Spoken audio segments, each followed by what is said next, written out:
Midnight 1842 Georgia. A storm lashes the land like a whip. Rain pelts against the earth, turning dust to black mud. The oak in the yard groans under the wind, its branches swaying like arms, stretched in warning. From one thick limb a rope swings, creaking taut alive. Boots twitch above the ground, droplets sliding from cracked leather onto the soaked earth. The clink of chains carries through the night, though no hands shake them. A dog howls far off, silenced by thunder that splits the sky. Voices whisper from nowhere. He didn't run. He didn't beg. A match flares. Darkness swallows it whole. Morning bleeds slowly into the fields. Mist clings to the rows of cotton like shrouds on the dead. The air is thick, heavy with humidity, and the faint, bitter scent of ash from last night's storm. Narration cuts through the silence. In the south, money grew from cotton. Cotton grew from blood, and blood soaked into the ground until the earth itself seemed cursed. The redwood plantation stretches across thousands of acres, its white columns gleaming like bones against the horizon. 200 enslaved people toil there, their shadows bent low, their songs swallowed by the wind. Laughter never rises above the crops, only the rasp of breath, the thud of sacks, the crack of the overseer's whip. From the kitchen door shuffles old Martha the cook, bent-backed, her gait uneven, her hands warped from burns that never healed. The air around her smells faintly of iron and smoke. She mutters as she stirs a pot balanced over fire, the broth popping like angry tongues. They say storms stir spirits, she whispers to herself, though the young kitchen girls hear her well. And the spirits, oh, they don't forgive easy. Her words carry the weight of gossip, of warnings disguised as rambling. Martha knows more than she lets on. Every scream in the night, every hushed plan in the dark corners of cabins, she keeps them like beads strung on a hidden necklace. Into the yard stomps Samuel Pike, the foreman, a man of low birth, lifted high only because cruelty is coin. His boots crunch over gravel as he spits tobacco juice into the dirt. His face is red from whiskey, his eyes small and sharp like broken glass. "Get your back straight," he shouts, voice cracking across the rows. "The sun ain't waiting, and neither am I." He carries a whip not for cotton, but for flesh. To him, pain is the proof of power. Even the master himself knows Pike's loyalty is measured in how deep he can cut. One field hand falters, coughing into the dirt. Pike's boots approach, slow and deliberate. He lifts the whip high. The sound splits the morning. The man doesn't cry out. His silence a rebellion louder than screams. Martha watches from the kitchen doorway, her face blank. But her lips murmur low, a prayer or a curse no one can tell. Across the porch of the grand house, the shutters rattle. Inside, fine silver glitters on the tables. Crystal glasses waiting for imported wine. The masters and their guests drink luxury, while just beyond the windows, men bleed into the soil. Whispers travel faster than wind. Of uprisings, of Haiti, of Nat Turner's rebellion 2 decades past. White families glance at the horizon with fear, wondering if their own shadows will one night rise against them. Fear lingers here, like smoke after a fire. Seen, smelled, never gone. The camera lingers on Martha's scarred hands, clutching the stirring spoon, then on Pike's whip dripping with another man's blood. Cotton sways in the breeze, red-stained at its roots, fade to black. The year is 1829. The redwood plantation hums under the punishing sun. Cicadas scream from the trees, their shrill voices cutting through the heavy air. In the slave cabins, a child's humming threads through the noise, low, steady, haunting. It is Elias Black, no more than 6 years old. His bare feet kick the dust as he sits outside the cabin door, eyes closed, swaying.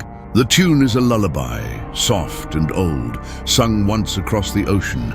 From inside comes the voice of his mother, Anne Black. She joins the song in a whisper, her voice cracked yet warm. Around her neck, hidden beneath rough linen, rests a silver cross, the one piece of her past she has kept. She touches it as she sings, fingers lingering on the metal like it carries power. Anne steps outside, wiping flour from her hands. She kneels beside Elias. "You keep that song in your chest, boy," she tells him.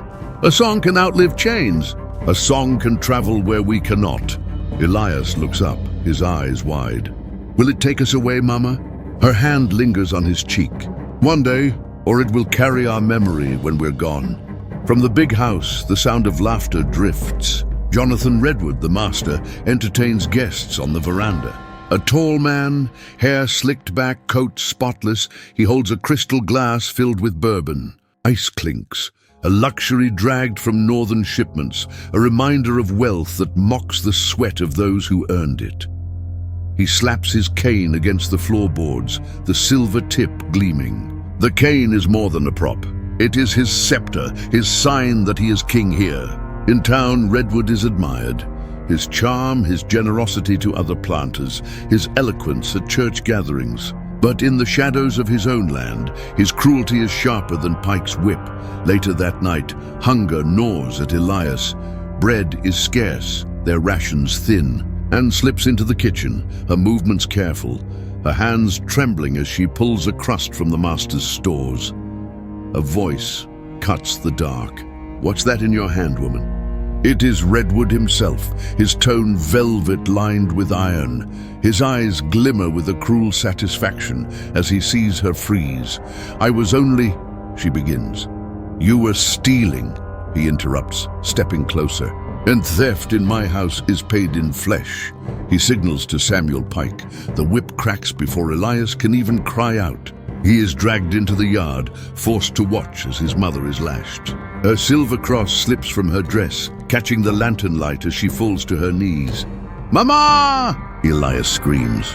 His small fists clench, his body thrashes, but Pike holds him by the shoulders, pressing him down. Redwood's voice is calm, almost amused. Make him watch. Let the boy learn early. Mercy has no place here. Anne's cries fade into silence. She turns her head toward Elias, lips moving. Remember the song, she mouths. The whip falls again. Elias bites his lip until blood fills his mouth. When it ends, Anne is carried away, her body broken. Elias crawls to the dirt where her cross has fallen. He clutches it in his small palm, the metal warm from her skin. Years pass. Elias grows, tall and lean, his eyes hardened. His mother's wisdom guides him still, but by the time he is 12, she is gone, fever stealing her breath in the night. The cross remains, hanging from his neck, a reminder carved into silver and grief alike. Jonathan Redwood does not soften. One evening, Elias dares to speak while men dine in the great hall. A slip of the tongue, a question too bold, the room falls silent. Redwood rises, cane in hand. He kneels before Elias, a smile painted on his lips. You think yourself a man already? He whispers. Then he takes Elias's hand, places the boy's finger against the silver tip of the cane, and presses down until bone snaps. Elias does not cry. He stares into Redwood's eyes, his breath ragged, his face pale. Redwood laughs, lifting his glass again. A broken finger teaches better than a book, he declares to his guests. Elias curls his fist, the mangled finger burning like fire. He hums the lullaby under his breath, soft, steady, unbroken. Redwood tilts his head, hearing it, dismissing it as nonsense. But within Elias, the sound takes root, like a seed planted in stone. The narration cuts in. The boy who learned silence would one day make the loudest noise. Fade. The years stretch like shadows across the plantation. Elias, now nearing manhood, moves with a quiet strength. His mangled finger still curves awkwardly, but his hands are skilled, fast in the field, steady when repairing tools, precise when carving small keepsakes in the dark of the night. One evening, lanterns burn in the great house. Guests chatter, laughter spilling into the night. Elias slips inside with a tray, silent as breath. From the corner of the library, a whisper calls his name. It is Clara Mayfield, the master's niece. 17, pale-skinned with hair the color of wheat left too long in the sun. She holds herself with the fragile grace of youth, yet her eyes burn with a curiosity unsuited to the world she inhabits. Here, she whispers, pulling him toward the shelves. A candle flickers between them. She presses a small book into his hands, its leather cover worn soft. Elias frowns. What is it? Words, Clara replies. Ones you deserve to know, he hesitates. His mother's warnings still echo in his mind. Yet Clara opens the book and points at a line. Slowly, haltingly, she guides him through letters, their shapes strange yet powerful. Her voice trembles. You mustn't tell anyone. Uncle Redwood would. He would never forgive me. Elias studies the page, the letters swimming before him. He hums softly, the lullaby grounding him as he carves the sounds into memory. Clara smiles, relieved. Their meetings continue, always in secret, always under candlelight. Clara slips notes inside hymn books, tiny folded papers filled with words Elias traces over and over, lips moving silently as he works. The letters become his secret weapon, as precious as the silver cross hanging beneath his shirt. One night she presses another book into his hands. Its title glimmers in the dim light, The Liberator. Abolitionist writings smuggled from the north. Elias stares at the words, heart pounding. Why are you showing me this? He asks. Because, Clara whispers, her hand trembling as it brushes his. You should know there are people who believe in your freedom. Elias shakes his head. Freedom's a word. I've seen what happens to men who chase it. Chains bite harder. Her eyes shine with defiance. Then I'll never let them hurt you. I swear it. Elias studies her face, the softness of her promise. He says nothing, but the silence holds more truth than words. Her world, her privilege, shields her from the weight of chains. She cannot feel what he feels, the sting of the whip, the taste of blood in his mouth. Still, her letters burn in his pocket like fire, impossible to ignore. Outside the library, another figure waits in the dark.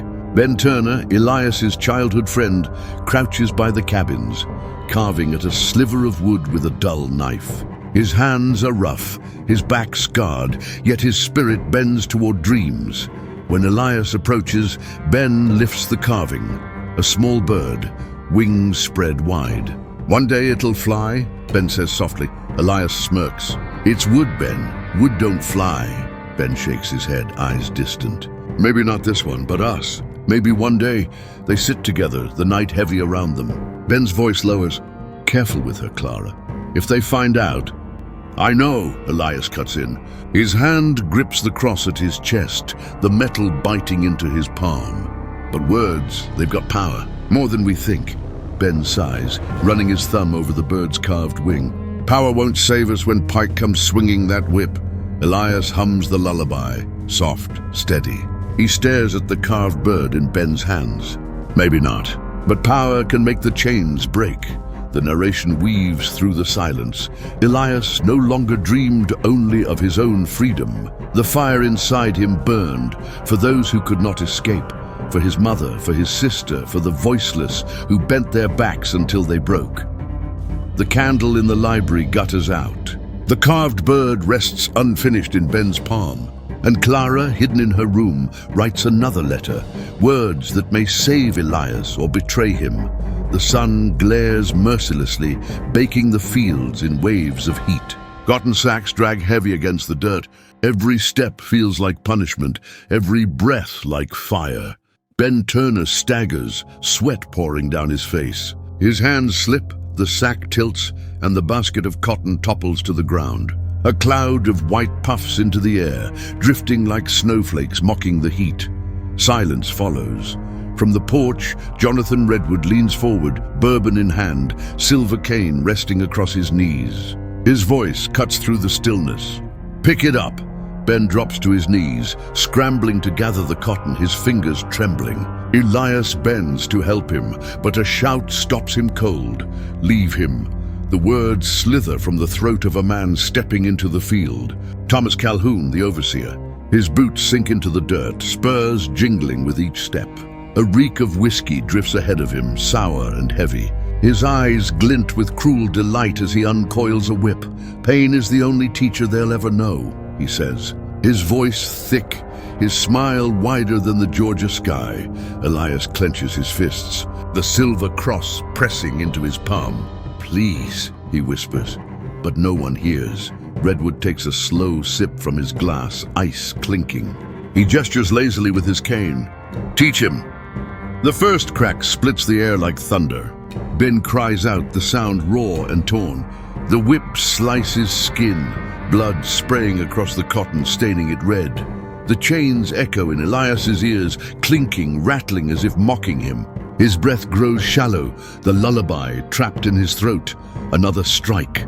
Ben collapses forward, groaning. His carved bird falls from his pocket, landing in the dirt, its wooden wing broken.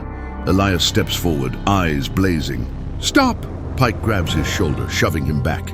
"Stand down, boy, unless you want his lesson too." Calhoun laughs, a low, sickening sound. He's got plenty more to learn.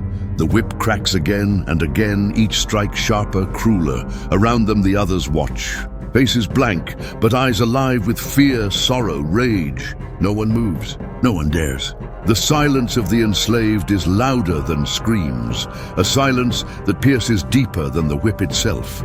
Ben gasps, his body broken, his voice hoarse. Elias's heart pounds. His lips tremble as he leans closer, whispering words no one else hears. "One day the teacher will learn," Calhoun sneers, raising the whip once more, but Redwood lifts his cane. "That's enough." Ben lies in the dirt, unmoving, blood soaking into the soil, mixing with cotton. The field holds its breath. Calhoun wipes sweat from his brow, still grinning. Redwood stands, his voice cold and precise. "Let them see it. Let them all see. This is what happens when you forget your place." The enslaved lower their eyes. Chains rattle in the distance, clinking as if the land itself is bound. Elias bends down, his hand trembling as he picks up Ben's broken carving. The wooden bird lies in his palm, its wings shattered. His mother's lullaby hums in his chest, a faint sound buried beneath rage. The narration closes. In that moment, silence was no longer safety. Silence became a wound, and in the wound, rebellion began to breathe. Fade, night came as a thin skin over the plantation, a hush that smelled of wet earth and smoke. Elias moved like breath through shadows, the lullaby under his tongue steady as a heartbeat. Isaac Green sat by the hearth, fire soft as memory. His hands were blackened, fingers knotted like rope. He tended the coals without hurry. "Rope," Elias said, kneeling by the fire. His voice was low. "Where will I find it? How do I hide it?" Isaac looked up, eyes bright with a sailor's memory. "Not the kind you buy. From the smokehouse, from the stable. Pry a nail loose, take a strap from a broken harness. Make small holes in places no one looks, and learn your knots. I sailed once, knots remember hands." Elias traced the edge of Ben's broken bird. "Teach me." Isaac smiled, slow. "Listen like the sea." First, the running knot, quick to catch and quick to let go. Second, the timber hitch, looks natural like it belongs. Third, the loop that never slips, keeps even when the world pulls. Practice until you can tie blind. They worked by whispers, fire throwing their faces in and out of light. Isaac told a story with each knot, of waves that broke ships and of hands that made new paths. His voice taught patience, the kind that lives for decades. Outside, Rachel sang the lullaby Anne taught. Elias stopped. The silver cross at his throat chilled him. "Mama used to hum that one," he said. Rachel, 10, bright as new coin, paused at the doorway. "Sing it again," she obliged. Her small voice drifted like smoke. Elias leaned toward Isaac. "When the patrol changes, the dogs are fed. Caleb rides the first watch, Denton the second. Pike sleeps near the mill on Thursdays. Map it in your head," Isaac said. "Turn time into rope." Stealing was a lesson in ritual. Elias took 6 inches of rope from behind Martha's herbs, pried a nail from a loose plank at the wagon, and lifted a file during noon when the blacksmith spat and the master's laughter filled the air. He wrapped the items in a scrap of cloth and slid them beneath the joist between 2 floorboards.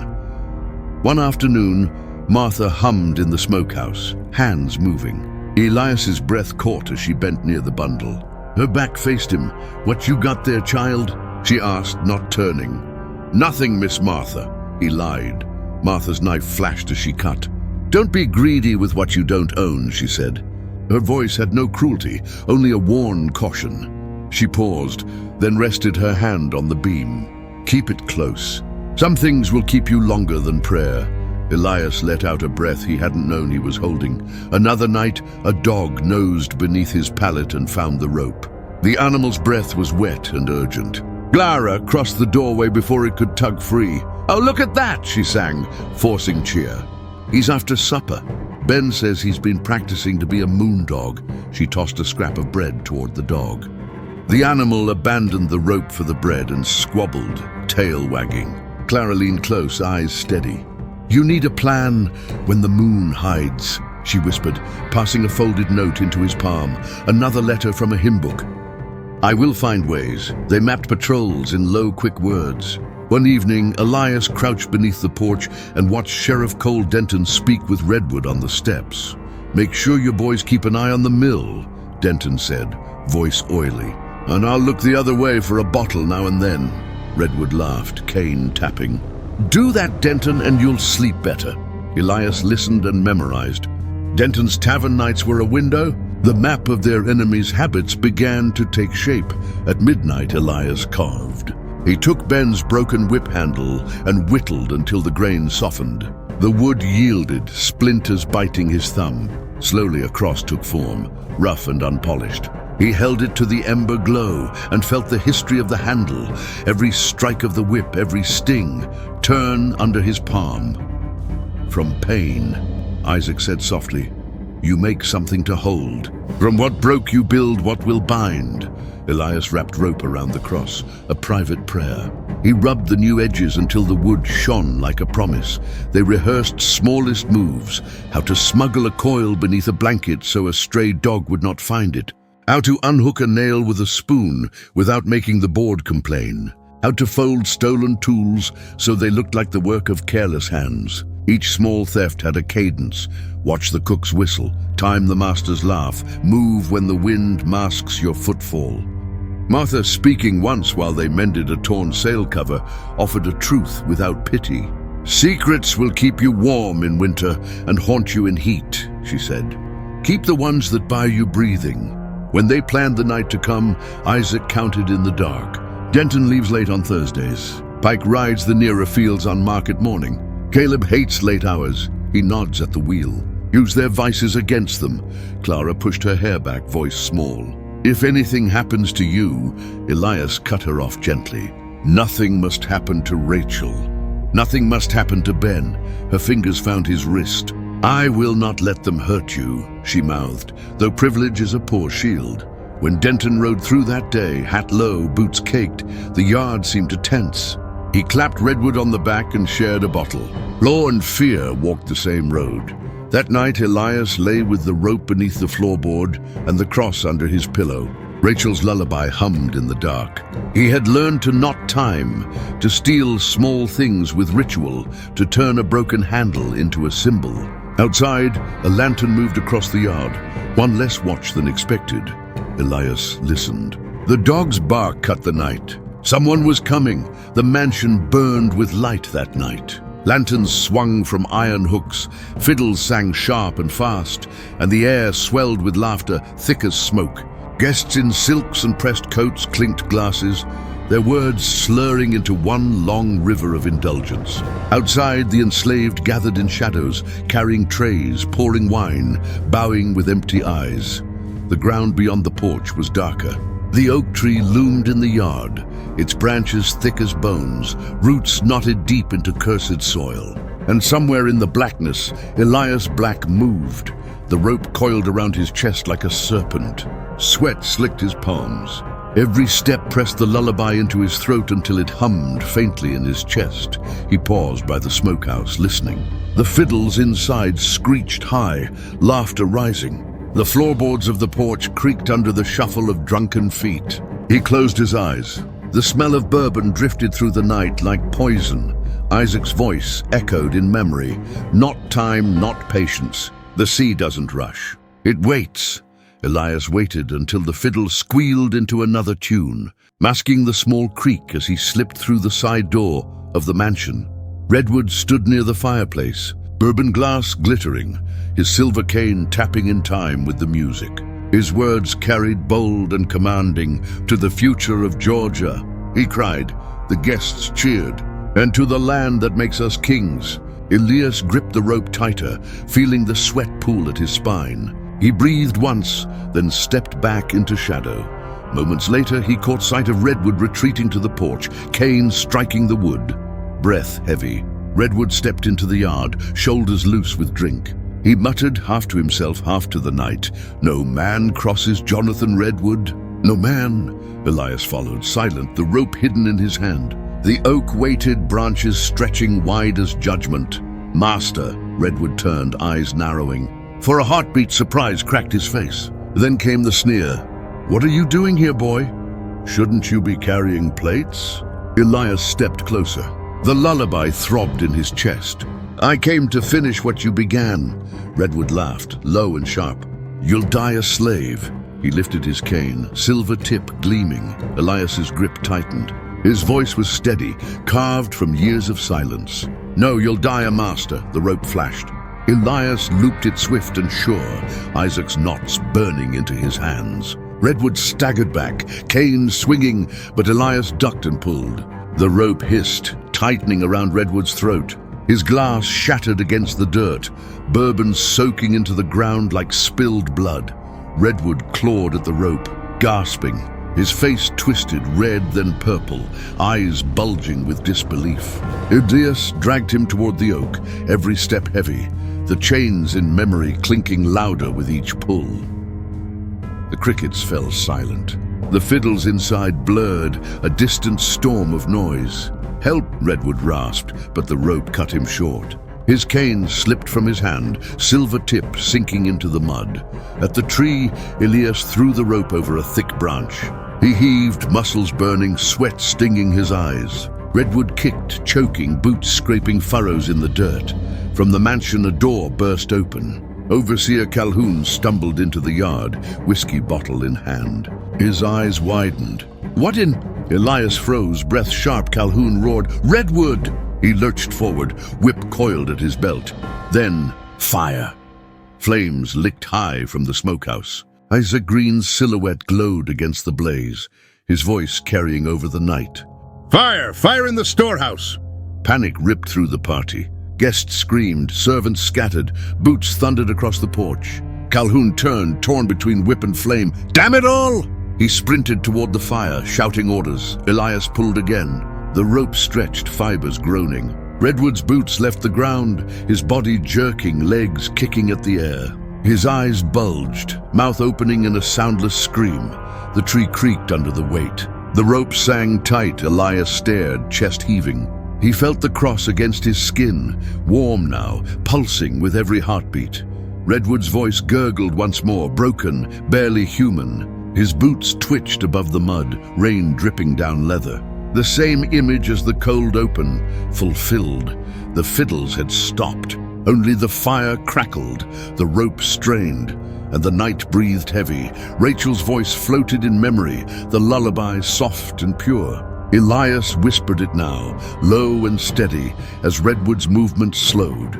Inside, screams rose higher. Martha pulled children from the yard. Clara appeared on the porch, face pale, hands gripping the railing as she saw the oak. Her lips parted, but no words came. Elias let the rope hold its judgment. He stepped back, shoulders squared. Redwood's body hung silent, swaying with the breeze. The legend began in whispers. The enslaved, huddled in the shadows, eyes wide, saw more than a man. They saw silence breaking. They saw chains falling. One voice muttered, trembling, "He did it." Another whispered, "He hanged him." The sound spread, hushed but fierce, until the yard itself seemed to murmur. Elias looked once at Clara. Her eyes brimmed with tears, her hand pressed to her mouth. She whispered across the night, "Run!" But Elias didn't run. The narration cut sharp. He didn't beg. He didn't run. He made the oak remember. And with that, the transformation was complete. Elias was no longer only a man. To those who watched, hidden in shadow, he was already legend. The fire blazed, the rope stretched, and the master hung from the tree in the yard. The fire smoldered into dawn. Smoke hung low over the fields, clinging to cotton like a shroud. The mansion stood untouched, but the yard was scarred. the oak heavy with memory, the rope swaying gently in the breeze. Clara Mayfield sat in her room, the shutters drawn tight. Her hands trembled as she clutched a bundle of papers, letters, hymns, secret notes scribbled in the margins of books. Elias's handwriting, bold and careful, filled every page. Her voice cracked as she whispered, "I'll never let them hurt you." But the words rang hollow now. She struck a match. One by one, she fed the letters to a porcelain dish. The flames licked the paper, curling his words into ash. Smoke rose, twisting toward the ceiling, carrying fragments of his voice into the rafters. Clara wept, her tears falling into the ashes. In the yard, Thomas Calhoun stood with fists clenched, his face red from fury and whiskey. His boots stamped the mud near the tree, the whip at his side trembling with rage. "He won't run far," he spat, glaring at the rope. "I'll drag him back with my own hands." Sheriff Cole Denton arrived with dogs snapping at their leashes. His broad hat shadowed a smirk beneath his mustache. "Alive, Calhoun. The redwoods want the court to see him fall proper." He knelt, letting the hounds sniff the earth soaked with bourbon and blood. "They'll hunt him down," Denton said, rising. "And when they do, Georgia will remember what happens to any fool who dares this kind of sin," Calhoun growled. "Sin? This was war." Beyond their reach in the slave quarters, whispers spread like wildfire. Old Martha rocked by the hearth, eyes darting, voice low. "They say he walked the night free. They say the oak bowed for him." Others leaned close, fear and awe mingling in their faces. Isaac Green, his hands black with soot from the fire he'd set, told them, "Remember this night. Pass it down. Make sure the little ones know. He weren't just a man. He was a sign." Rachel, only 10, sang softly in the corner. The lullaby her mother once sang now had new weight, each word trembling with defiance. Soon others joined, turning the gentle tune into something sharper, a hymn that tasted of rebellion. Elias fled through the swamps, the cross he carved pressing against his chest. Each night he hummed the lullaby, not for comfort but for resolve. Dogs barked in the distance, closer with each dawn. One night he stumbled on a riverbank, mud sucking at his legs. The dogs found him there, growling low, their eyes catching the moonlight. Sheriff Denton's voice rang from the trees. "End of the road, boy." Elias stood, chest heaving, rope burn still raw on his hands. He did not move when the chains clinked shut around his wrists. The trial drew half the county. The courthouse smelled of sweat and polished oak. Redwood's widow sat veiled in black, her lips pressed thin, her eyes sharp with hatred. Clara sat behind her family, pale and silent, hands folded tight in her lap. Calhoun paced the back of the room, muttering, "Hang him high, higher than the master." Elias stood shackled in the center, silent, shoulders straight. His face bore no plea, no fear. The judge cleared his throat. "Elias Black, you stand accused of murder, arson, and rebellion against your lawful master. Do you have anything to say before sentence is passed?" The room hushed, waiting. Elias lifted his chin. His voice was steady, low, and final. "I was born in chains. I'll die without them." A gasp rippled through the crowd. The widow whispered, "Monster." Clara pressed a trembling hand to her lips, fighting tears. The judge slammed his gavel. "Sentence death by hanging, public at dawn." The square filled the next morning. Market stalls closed, children clung to their mothers, and men pressed forward to watch. The gallows loomed against the sky, stark and tall. Elias walked steady, chains clinking at his ankles. Sheriff Denton led him, smug as ever. Calhoun stood nearby, whip-coiled, eyes burning. When Elias mounted the platform, the hush that fell was heavy, suffocating. The rope dangled before him. The preacher muttered scripture, but Elias did not bow his head. Instead, he closed his eyes and began to sing. The lullaby rose soft at first, trembling against the morning air. Then louder, firmer, each word cutting into silence. It was the song of his mother, the song of his sister, the song whispered by Rachel in the quarters. People froze. Some turned away. Others clutched their hearts. Clara's tears streaked her cheeks as she mouthed the words with him. Even the dogs went silent. The hangman pulled the lever. The rope snapped taut. Elias's body jerked, then stilled. But the song lingered, echoing in the minds of all who heard it. The narration closed sharp and final. With his last breath he sang, and the silence that followed was louder than any shout of freedom. The crowd dispersed slowly, uneasily. Redwood's name would fade into dust. But Elias Black, his song would not die. The years rolled forward, yet the oak never forgot. Its branches still swayed heavy in storms, its roots still pressed deep into blood-soaked soil. And with every creak of rope in the wind, the whispers returned. Some swore Elias Black had never died, that the gallows rope broke, that he vanished into the swamp and walked north under cover of night. Children dared one another to creep to the yard after midnight. They claimed to see a figure swaying, boots above the mud, humming a lullaby that froze the blood. Others said his spirit clung to the oak. On storm nights, when thunder cracked and lightning split the sky, travelers heard chains clinking, though no one stood nearby. Dogs refused to pass that way, tails tucked, ears pressed flat. Mothers hushed their children with warnings, "Behave, or Elias will come for you in the dark." But beyond Georgia, the tale took on another life. In the North, abolitionist papers carried his name, Elias Black, the slave who hanged his master. They printed it in bold letters, framing him as martyr, avenger, prophet of a freedom yet to come. Songs were written, pamphlets passed from hand to hand. His lullaby became a hymn of resistance, hummed in secret churches, sung by those daring enough to dream of uprising. In southern towns, his name was spat like a curse. Preachers thundered from pulpits, "His soul burns eternal for striking against God's order." Planters rode their fields tighter, their whips quicker, their fear sharper. For every whisper of Elias, another chain was fastened. But fear has a way of planting seeds, and those seeds sprouted in the shadows. Relics of the night began to surface. The carved cross Elias made from Ben's broken whip handle passed quietly from hand to hand among the enslaved, hidden beneath floors, tucked into graves, kissed in moments of despair. To those who touched it, it carried heat, as though the fire from Isaac's torch still smoldered in the wood. Fragments of rope cut from the oak were kept as charms. Some said they brought courage. Others swore they carried curses. Old Martha, before she passed, whispered to children that the rope still carried the master's last breath. Even the ashes of Clara's burned letters were said to remain. Some claimed she gathered them in a jar, weeping over the smoke as if it carried his words heavenward. Her descendants whispered she never married, her heart bound forever to the boy she taught by candlelight. As years became decades, the story twisted and stretched. Was Elias man, spirit, or myth? Each telling bent to the mouth that spoke it.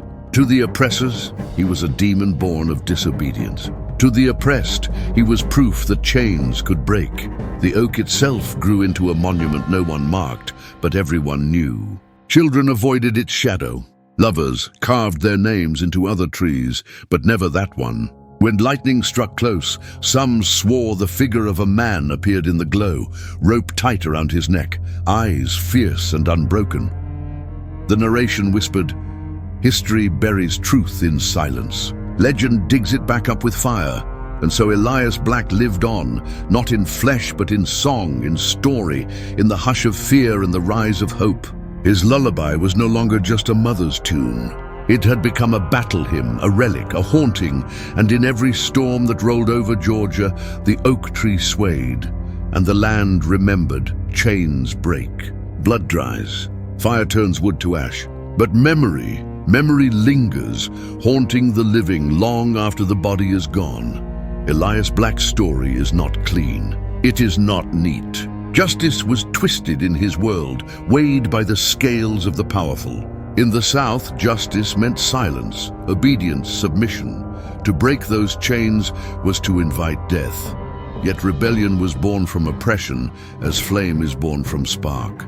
A man pushed too far does not bend forever, he snaps. And when he does, the world around him must reckon with the break. Elias was not the first.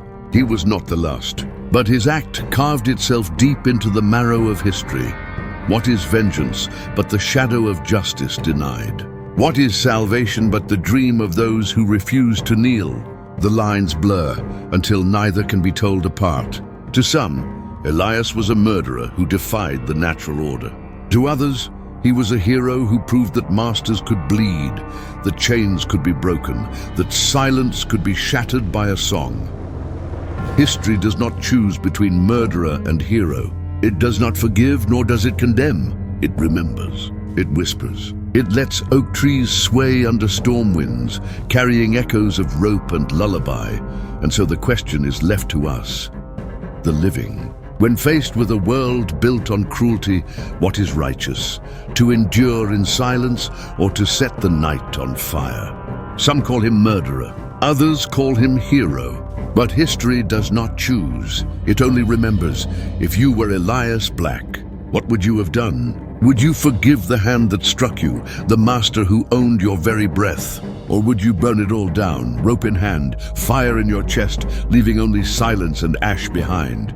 History is not just written in books or carved into stone. It is lived. It is breathed. It is sung in lullabies and hymns, carried in whispers around fires, hidden in the trembling of hands that still remember chains. Every story we tell is a choice, to honor, to forget, to bury, or to raise from the grave. Elias Black's story lingers, not because it is comfortable, but because it demands we look at ourselves and ask where we would stand. So I'll ask you again, if you were in his place, would you forgive or would you burn? If this story gripped you, if it made you question the past and our present, subscribe for more dark histories. Share this tale, keep the memory alive, because legends only survive if we choose to speak their names. And tonight, we spoke his.